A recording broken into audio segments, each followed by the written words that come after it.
大家好，今日同大家分享一個好重要嘅資訊，就係香港老人院有幾多種類及收費，仲有如果入住私家老人院或非牟利老人院，有咩政府資助方法？呢條片特別適合長者同家屬，幫大家一次過搞清楚。首先，香港嘅老人院主要分為三大類。第一，資助院舍俗稱政府院舍，每宿位港幣1656至港幣2060，不需經資產審查，但需經中央輪候冊排期，一般平均要等2年左右。有報告指出，去年約3000名長者在輪候間離世。第二，非牟利院舍，一般月費約港幣12000至港幣2萬，比私家院舍低，唔需經中央輪候冊，只要自己直接向院舍申請便可。由慈善機構或社福團體營運，通常以成本回收為主，收費相對透明，通常較重視社區服務、長者福利，設有活動及義工支援。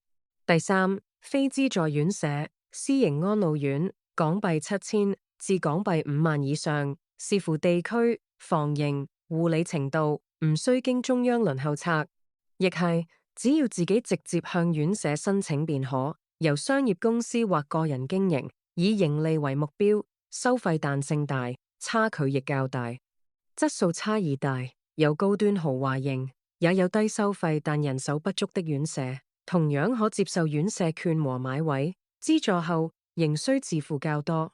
另外，入住私家或非牟利老人院的資助方法，首先要經醫務社工或就近社署或社區中心評估。長者需通過社署安老服務統一評估機制，確認適合院舍照顧服務。如果想入住私家或非牟利老人院，其實有2個主要嘅政府資助方法。第一，買位計劃，政府會向私營院舍買宿位，長者可以較快入住，而且仍然保留輪候政府資助院舍嘅資格，不需要資產審核，一般平均要等6個月。護養宿位平均等候9個月，等候期間可以選擇留家照顧或自付費用住院舍。第二，院舍券計劃，長者可以用院舍券入住認可嘅私營院舍，不過呢個計劃需要做經濟狀況審查，資助比例會因收入同資產而有所不同。好處係長者一樣可以繼續等政府資助院舍，一般需等8個星期審批。政府資助金額，院舍券、護理安老宿位，每月港幣17015；護養院宿位，每月港幣21982。共同付款，按入息及資產審查，需自付0至75%不等。例如，入息少於等於港幣10500，需付20%，即約港幣4396，其餘由政府補貼。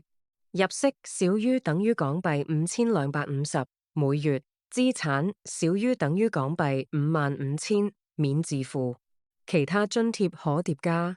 綜援、院舍照顧補助金，每月約港幣7315元，或者傷殘津貼，每月約港幣2140至4280元，或者長者生活津貼，每月約港幣4345元，需入息審查。第三，臨時住宿服務，長者如需緊急住宿或者暫託服務，例如剛做完手術，政府可資助此類人士暫時入住私院作短期護理，包括提供物理及職業治療服務。第四，綜援金額會加上院舍照顧補助金，確保能支付院舍費用。資助申請流程。常見問題澄清，有啲人會誤會，以為入住私家院舍或者接受買位，就會失去政府宿位輪候資格。其實唔係，只要完成統一評估，保持活躍個案，就算暫時住私家院舍或者留喺屋企，都可以繼續等政府宿位。另外要留意，資助院舍係無資產審查。總結一下，香港老人院有好多種類。政府亦提供唔同嘅資助方法，幫助長者同家庭減輕壓力。選擇院舍時，要考慮長者嘅需要、輪候時間同埋經濟能力。希望呢條片可以幫到大家。如果覺得有用，記得點讚及分享俾身邊有需要嘅人。再見。